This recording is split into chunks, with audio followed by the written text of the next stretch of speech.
Everything was happening in Miami in the 90s. Celebrities were living here. Gianni Versace, the biggest fashion icon at the time, was living here. The nightlife was here. It was not New York. It was not LA. It was all about Miami Beach.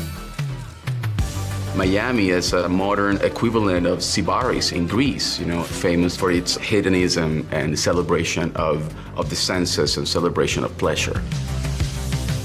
Miami Beach has a huge amount of Art Deco buildings.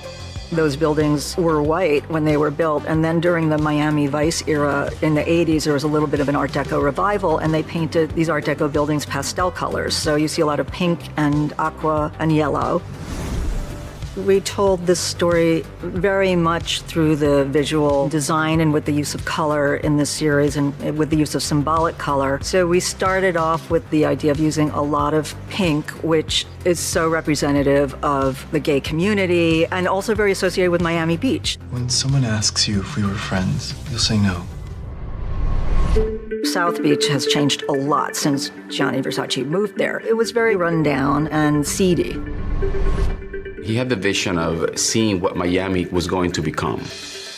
Gianni, by the time he had moved to South Beach in Miami, he was already a pretty predominant figure in the fashion and pop culture world. Versace, can we have your autograph? He'd had great success all over the world. He was just the #1 guy. And he moved to Miami because he really felt at home there. He arrived in Miami and the sort of sensuality and sexuality there was exciting to him.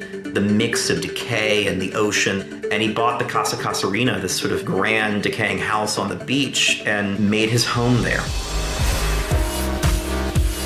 He loved living in Miami. He always said Miami was his second city. There's something about being in Miami where you get the heat and the wind from the beach because you're right on the ocean. I mean, he lived right on Ocean Drive, and it gave it such texture to be there that I actually really felt like I understood him more. He was very sensitive in understanding this mixture of sensuality, sexuality, tropic, humidity, diversity, and different cultures. There was a lot of money and awakening of sexual expression and sensuality, and Versace was right there to dress the people who were embracing those changes in the world. Versace, yeah, brava. He was the amalgam of the popularity of excess and materialism. He was the king of Miami.